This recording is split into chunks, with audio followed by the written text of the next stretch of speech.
Growing up in my family was like living in a twisted fairy tale where the roles were all wrong. I was Eli, the invisible son, while my older brother Mike was the so-called golden child, basking in the unwavering adoration of our parents. Sharon and Doug, from as far back as I can remember, life revolved around Mike, his mistakes, his needs, his wants, and somehow, no matter what he did, it always ended up being my fault. If there was trouble, I was the one who got blamed. If something broke, I was the one who should have stopped it. And if someone had to take the fall, you could bet your last dollar it wouldn't be Mike. Take, for example, the time when I was expelled from school because of him. Yes, expelled.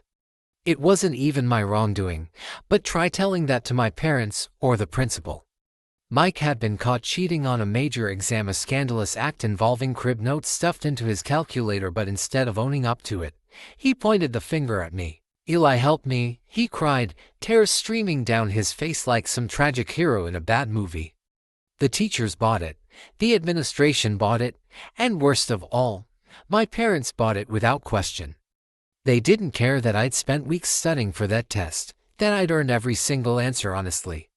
No, they only cared about protecting their precious golden boy. When the news spread through the neighborhood, my mom didn't defend me. She scolded me right in front of Mrs. Henderson, our nosy next-door neighbor. "Why do you always have to make things difficult for your brother?" she snapped, her voice sharp enough to cut glass. Meanwhile, Mike stood by smirking, knowing full well he'd gotten away with yet another crime. That day, I learned two things. First, that justice in my household was an illusion, and second, that I would never measure up to Mike, not in my parents' eyes, not in anyone's eyes. It wasn't just about academics either. Every aspect of my life seemed tainted by Mike's reckless behavior. He would destroy my belongings, steal my money, and sabotage anything that brought me joy, all under the guise of boys will be boys. Once, I saved up for months working on jobs to buy an RC car I'd been dreaming of since childhood. It was sleek, fast, and perfect until Mike decided it belonged to him too. Within minutes of borrowing it without permission, he crashed it into a curb, reducing it to a pile of shattered plastic and twisted metal. I ran to my mom crying, hoping for some semblance of fairness, but all she said was, "Boys will be boys, Eli. You can't expect him to be careful at his age." Careful. He was 12 years old enough to know better, but apparently not old enough to face consequences. And then there were the public humiliations. My parents weren't content with simply excusing Mike's actions behind closed doors. They felt the need to shame me openly. Whenever we visited relatives or attended community events, they made sure everyone knew how difficult I was compared to my saintly brother. "Mike is such a free spirit," my dad would say with pride, completely ignoring the fact that this free spirit routinely trashed other people's property. Then he'd turn to me and add, "But Eli here, he needs to learn responsibility." Responsibility. For what? For existing in the same universe as Mike. Their words stung more than any physical punishment ever could. Each remark chipped away at my self-worth, leaving me feeling like nothing more than a shadow cast by Mike's golden glow. What made it worse was that Mike knew exactly how much power he held over me. He exploited it mercilessly, using guilt trips and manipulation to get whatever he wanted. One summer, I worked tirelessly mowing lawns and shoveling driveways to save for college tuition. But when I asked my parents for help covering a small portion of my school supplies, they lectured me for hours about the value of hard work. Meanwhile, Mike blew through cash faster than a hurricane, buying useless gadgets and expensive sneakers, and they never once questioned where the money came from. When I confronted them about the double standard, they dismissed me with a wave of their hand. "You're just jealous," my mom said coldly. "Jealous of a guy whose entire existence revolved around taking and destroying." Hardly. Living in that house felt like walking on eggshells every day. There was no escaping the constant pressure, the endless comparisons, the suffocating weight of expectations designed to crush me beneath Mike's pedestal. Yet despite everything, I refused to let them break me entirely. Deep down, I clung to the hope that someday, somehow, I'd find a way out of their toxic web. Little did I know, that escape would come sooner and costlier than I ever imagined. The F-150 wasn't just a truck to me, it was freedom, independence, and the first thing in my life that truly belonged to me. Uncle Frank had given it to me after I moved out of my parents' house, and every scratch on its weathered frame told a story of resilience. It wasn't flashy or new, but it ran like a dream, and for the first time in years, I felt untouchable. That feeling didn't last long, though not with Mike lurking around like a shadow waiting to pounce. At first, he tried the subtle approach. "Hey bro," he'd say casually whenever I pulled into my parents' driveway, "can I borrow your truck? Just for a quick ride." Each time, I shot him down without hesitation. "No, Mike. You wreck everything you touch." His face would twist into something between frustration and disbelief, as if my refusal was some kind of betrayal. But deep down, we both knew why I said no, because letting Mike near my truck would be like handing him a loaded gun pointed at my future. But Mike wasn't one to take rejection lightly. When his third junker car ended up totaled against a street pole thanks to his reckless driving, he came crawling back home, acting like the world had crumbled beneath him. "What am I supposed to do now?" he whined loudly enough for everyone in the house to hear. My mom gave me that look, the one she always used when guilt-tripping me into submission. "Eli, why don't you let your brother borrow your truck?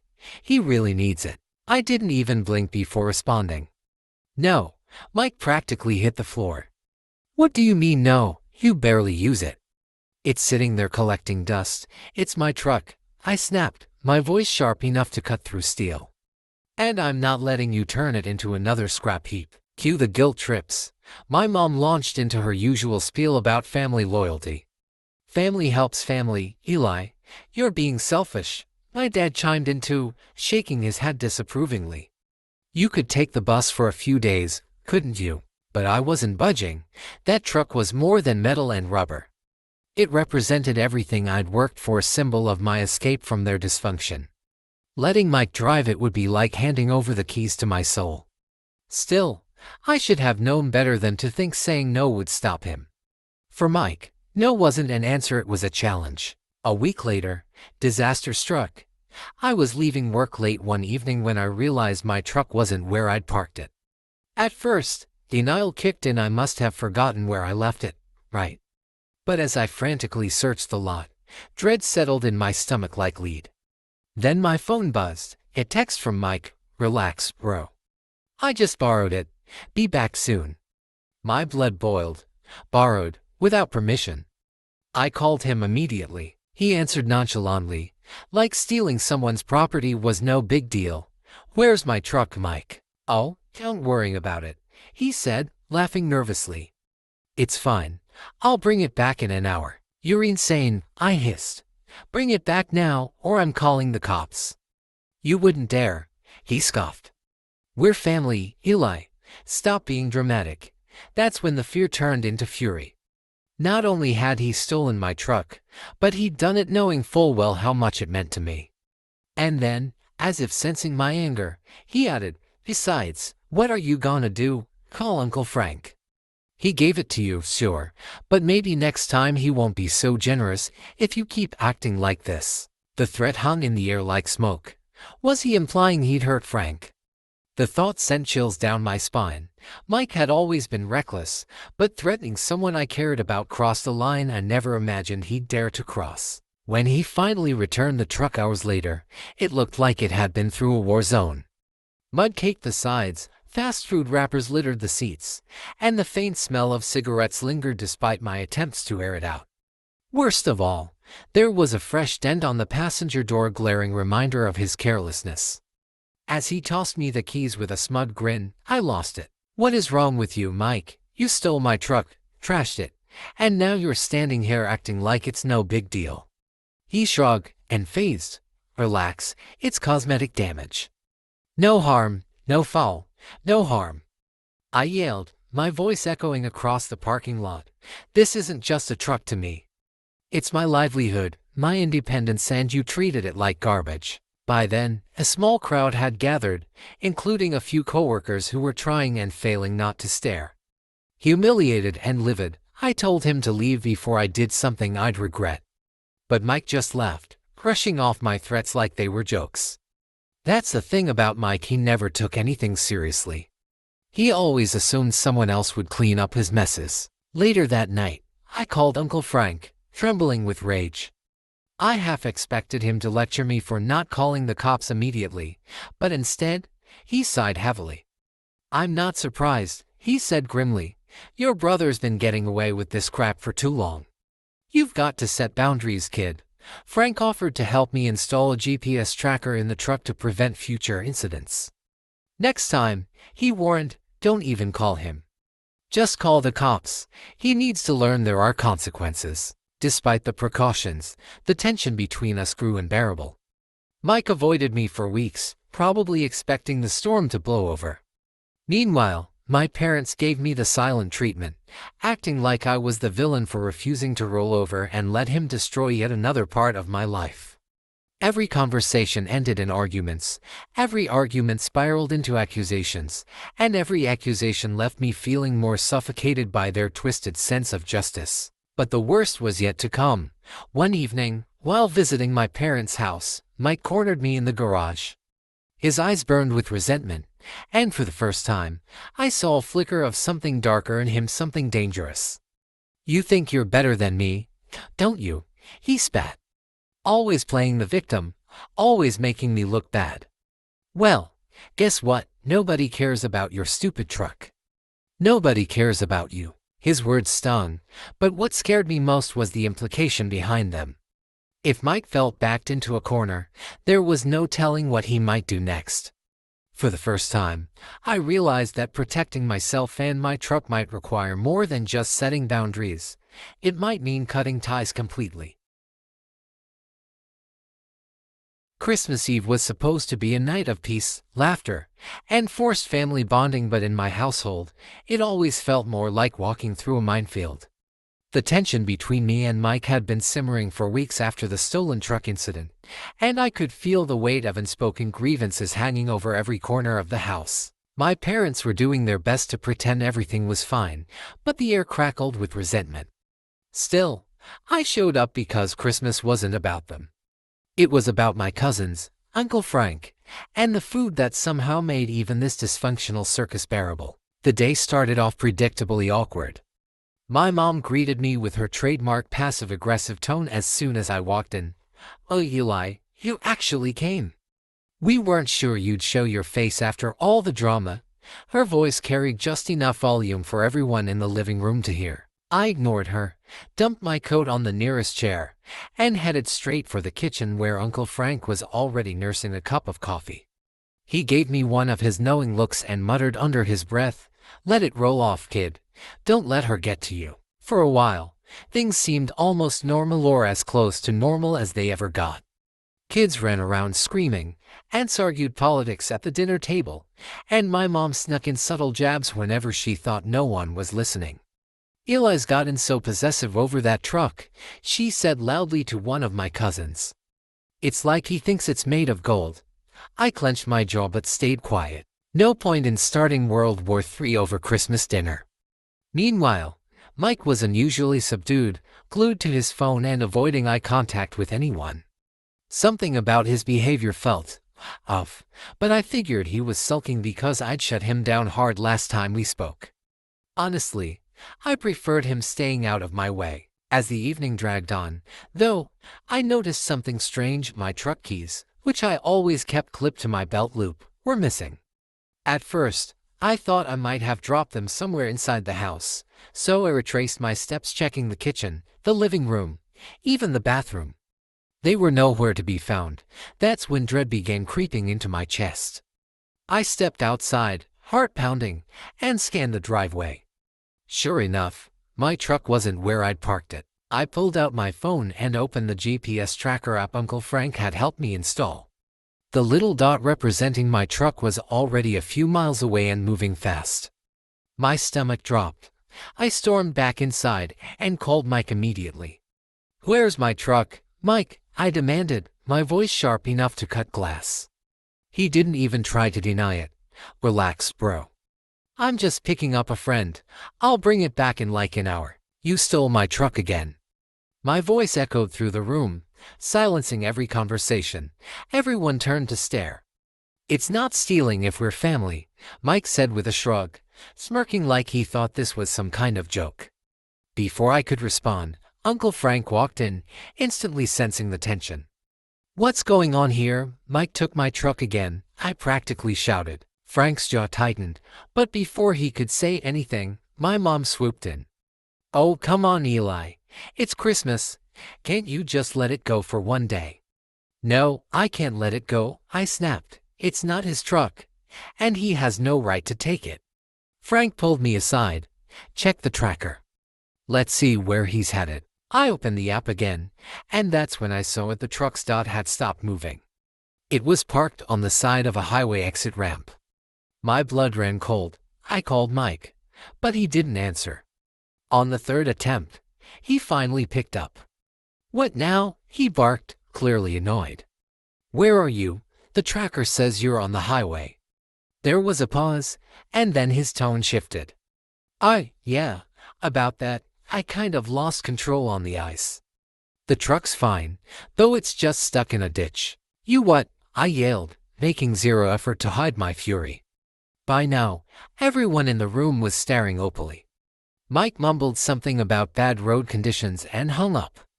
I grabbed my coat, Frank trailing behind me, and headed for the door without another word. My mom tried to call after us, "Be nice to your brother," but I ignored her. When we arrived at the scene, my worst fears were confirmed and worse. My truck was nose-deep in a snowbank, the front bumper crumpled, the left headlight shattered, and the grille bent beyond recognition. But that wasn't the worst part. As we approached, I saw flashing lights further down the highway. A semi-truck was jackknifed across 2 lanes, its trailer blocking traffic entirely. Emergency vehicles swarmed the area, and paramedics were tending to someone lying motionless on the ground. "What happened here?" Frank asked sharply. A nearby witness explained, "Some idiot came barreling down the exit ramp, fishtailed on the ice, and nearly took out half a dozen cars. One driver swerved to avoid him and hit the semi. People are hurt bad." My stomach churned. Mike stood by the side of the road, arms crossed like this whole thing was somehow my fault. "It's not that bad," he said defensively as I stepped out of the car. "It's just cosmetic damage." "Cosmetic damage?" I roared. "You nearly caused a multi-car pileup. Someone is lying there unconscious because of your stupidity." Before he could respond, a police cruiser pulled up behind us, lights flashing. This time, someone had definitely called it in.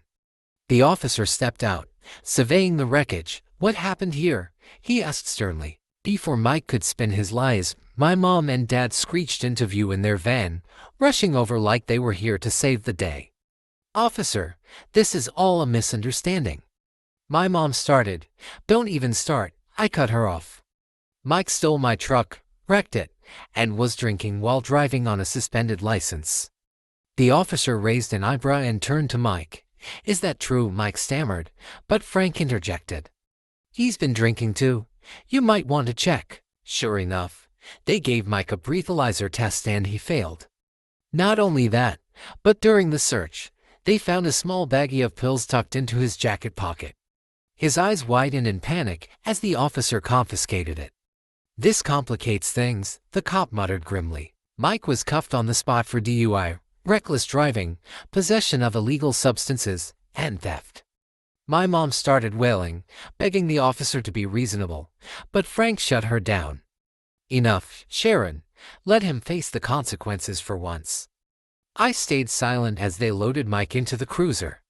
My truck was towed away, but the damage was done not just to the vehicle, but to whatever shred of trust or loyalty I still had for my family. As we drove back home, Frank glanced at me. "Next time, don't wait for him to screw up. Call the cops the moment he pulls this crap." He was right, but this was far from over.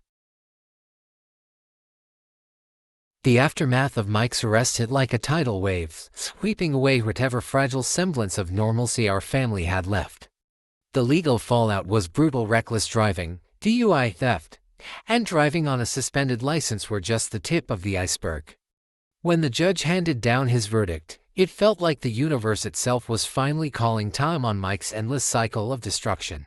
5 years without a driver's license, a suspended sentence hanging over his head like the sword of Damocles. For once, my so-called golden child brother couldn't charm his way out of trouble. But the real gut punch came when the financial penalties rolled in. Thousands of dollars in court fees, mandatory probation check-ins, and restitution for damages he'd caused during that disastrous Christmas Eve drive. My parents, ever the enablers, scrambled to shield him from the consequences they'd always promised would never catch up with him. They mortgaged the house, yes, the house, to cover the initial bail and legal costs. Watching them throw everything they owned into saving Mike was both infuriating and heartbreaking. It wasn't about protecting their son anymore. It was about preserving the toxic narrative they'd built around him. Mike could do no wrong, even when he clearly did. For weeks after his release, Mike shuffled around the house like a ghost, avoiding eye contact with anyone who dared look at him directly. Gone was the cocky swagger, replaced by a simmering resentment that radiated off him like heat from asphalt on a summer day. But what shocked me most wasn't his newfound silence, it was how quickly he expected everyone else to pick up the pieces. One evening, while I stopped by to grab some tools I'd left behind, I overheard an argument between him and Mom. "I can't work without a car," Mike whined, arms crossed defiantly as he slouched in his chair. "And I can't pay these fines if I'm not working." "Well," Dad interjected, trying and failing to sound firm, "maybe it's time you sell some of your stuff. You've got plenty of gadgets lying around collecting dust." Mike's face turned red, veins bulging in his neck. "Sell my stuff? Are you serious? Because of one little mistake? One little mistake?" I snapped from the doorway, unable to stay silent any longer. "This isn't one little mistake. This is years of bad decisions catching up to you. Maybe it's time you face the music." He glared daggers at me but didn't respond. Deep down, we all knew he had no leg to stand on. With no income and mounting debts, Mike reluctantly took a part-time job delivering pizzas for a local restaurant. The irony was almost poetic. A guy who once strutted around like he owned the world was now reduced to schlepping greasy boxes to strangers' doorsteps. Worse still, he had to borrow Mom and Dad's ancient minivan whenever deliveries required driving, which only added insult to injury. Every time he showed up at someone's house, looking miserable and defeated, I couldn't help but feel a twisted sense of satisfaction. Karma really does have a funny way of balancing the scales. Things escalated further when the local newspaper ran a story about Mike's arrest. Someone must have tipped them off because suddenly, headlines screamed about the reckless entitled brat whose antics nearly caused a multi-car pileup on Christmas Eve.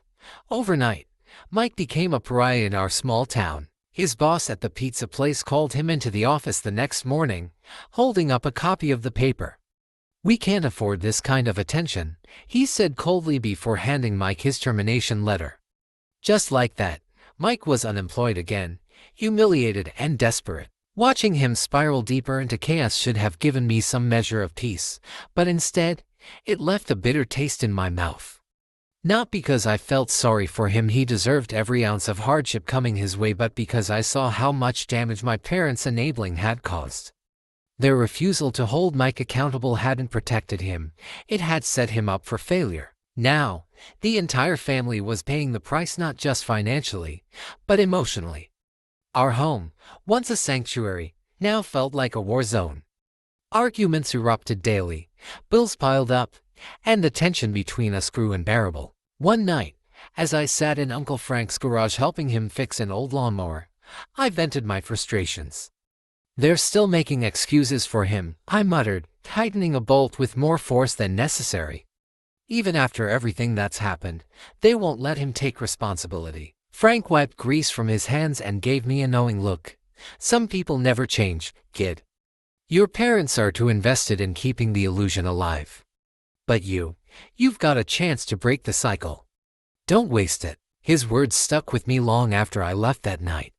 Breaking the cycle, that's exactly what I needed to do. And as painful as it was to watch Mike flounder, I knew deep down that stepping back was the only way forward. For the first time in my life, I felt free, not from guilt or obligation, but from the suffocating weight of being the scapegoat. Letting Mike face the consequences of his actions wasn't cruel, it was necessary. If anything, it was the first step toward healing for all of us. The breaking point came not with a bang, but with a slow, suffocating realization my family would never change. Mike's arrest should have been the wake-up call. They needed a chance to finally see him for who he truly was and stop enabling his reckless behavior. But instead of learning from it, my parents doubled down on their denial. They treated his legal troubles like some kind of temporary hiccup, as if throwing money at the problem could magically erase years of bad decisions. And when I refused to bail him out or let him stay with me, they turned their anger toward me. It started subtly enough. My mom began calling more often, her tone shifting between guilt-tripping and outright manipulation. "Eli, your brother needs you," she'd plead during one conversation. "He's lost, confused. He just wants to make things right. Lost, confused." The only thing Mike had ever been clear about was his sense of entitlement, and now that his golden boy facade was crumbling, he expected everyone else to prop him back up again. I didn't bite. "Mom, I'm done cleaning up his messes," I said firmly. "If you want to keep bailing him out, fine, but don't drag me into this anymore." That's when things escalated. One evening, while I was grabbing dinner with Sarah, my girlfriend of 6 months, I noticed a car parked across the street. At first, I thought nothing of it. Maybe it belonged to someone in the neighborhood. But over the next few days, I kept seeing the same sedan trailing us wherever we went. It wasn't until Sarah pointed it out that I realized what was happening. "Eli, do you think we're being followed?" she asked nervously one night as we left a movie theater. Sure enough, there it was again, the same black sedan, lingering suspiciously in the shadows. I confronted my parents about it later that week. "Are you seriously having me followed?" I demanded, my voice shaking with fury. My dad tried to play innocent. "What are you talking about, Eli? Nobody's following you." But my mom couldn't hide her guilt. She looked away, fidgeting with her hands before finally admitting, "We just wanted to make sure you were okay. After everything that's happened, okay." Hiring a private investigator to stalk me wasn't about making sure I was okay, it was about controlling me. But the surveillance was only the beginning.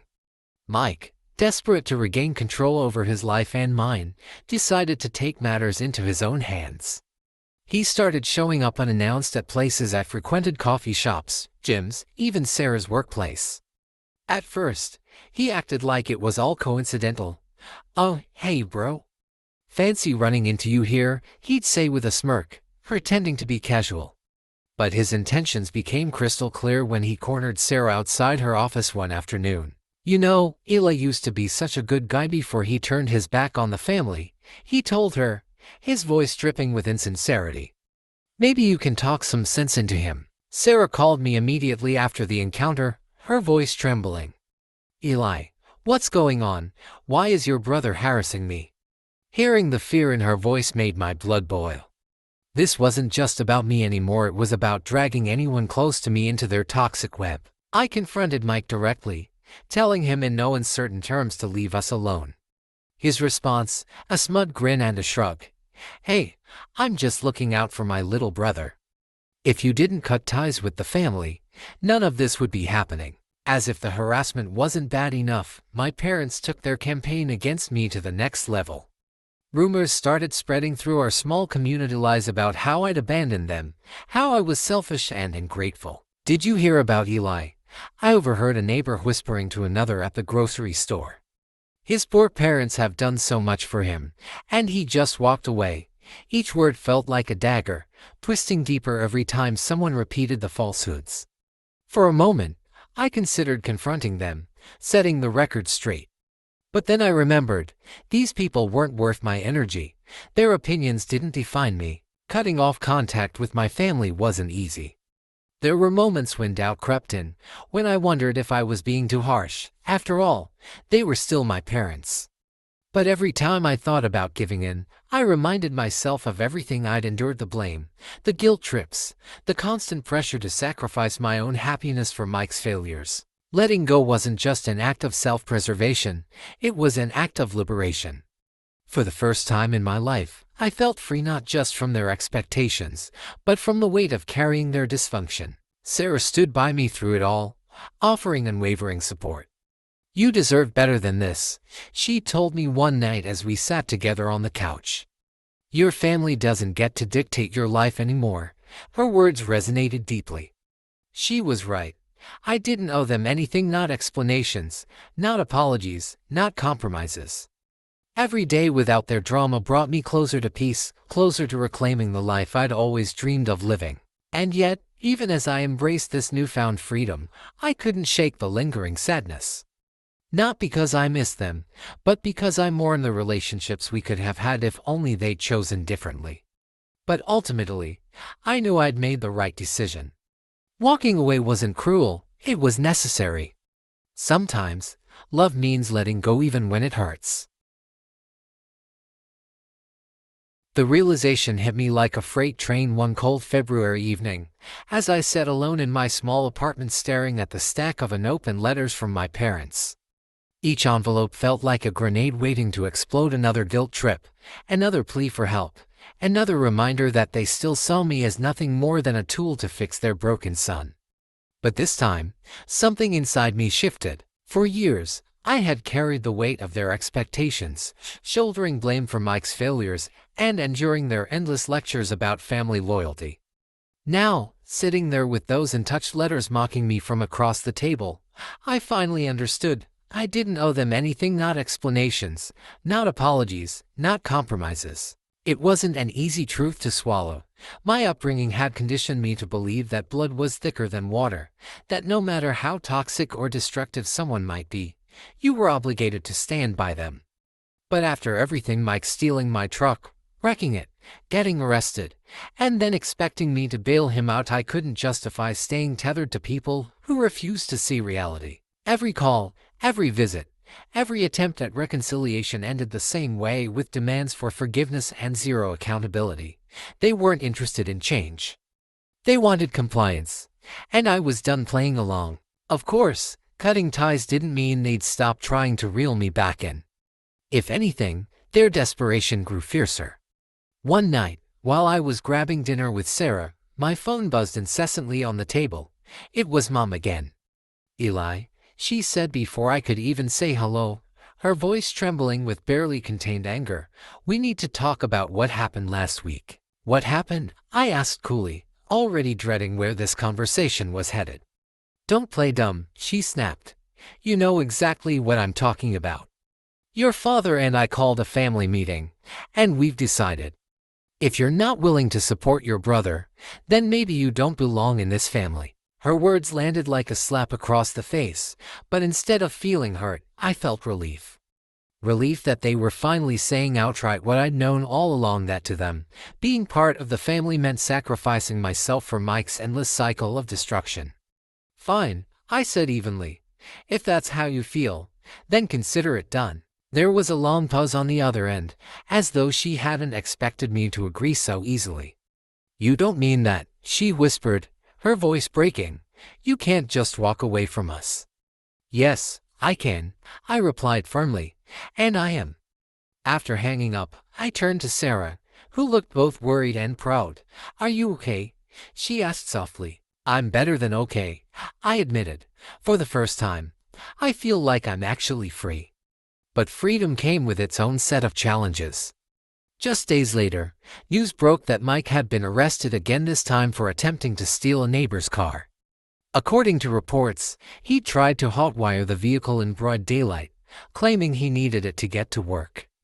The absurdity of his excuse would have been laughable if it weren't so tragic. When I heard about it, I felt a pang of sadness, not for him, but for the fact that nothing seemed capable of teaching him a lesson. Not jail, not financial ruin, not even losing the family he claimed to care about. My parents' reaction was predictable. They called me immediately, sobbing hysterically and begging me to intervene. "This is your fault," Mom screamed through tears. "If you hadn't abandoned him, none of this would have happened." I clenched my fists, fighting the urge to yell back. "How is this my fault? He made his choices, Mom. You can't keep blaming everyone else for his mistakes." She hung up without another word, but the damage was done. Later that week, I received a certified letter from them, a formal declaration of disownment. Since you refuse to honor your responsibilities as a son and brother, it read, we hereby sever all ties with you. The irony was almost poetic. After decades of treating me like a burden, they now accused me of abandoning them. I laughed bitterly as I tossed the letter into the trash. Amidst the chaos, Uncle Frank became my anchor. During one of our late-night talks, he dropped the bombshell that sent chills down my spine. You know, he began hesitantly, your mom's side of the family has a history of mental health issues. Depression, anxiety, compulsive behaviors, it runs deep. I stared at him, stunned. Why are you telling me this now? Because, he sighed heavily, you deserve to know where some of these patterns might come from. It doesn't excuse what Mike does, but it explains why he struggles so much. And honestly, Eli, I worry about you too. Growing up in that kind of environment leaves scars. His words haunted me for weeks. Was I destined to follow the same path? To let anger and resentment consume me until I became just another broken piece of the puzzle? Or could I break the cycle entirely? For the first time, I allowed myself to consider therapy not because I thought I was broken beyond repair, but because I wanted to ensure I never repeated their mistakes. In the end, walking away wasn't about hatred or revenge, it was about survival. About choosing myself over the chaos that had defined my life for so long. As painful as it was to lose the illusion of family, I knew I'd made the right decision. Sometimes, love means letting go even when it hurts.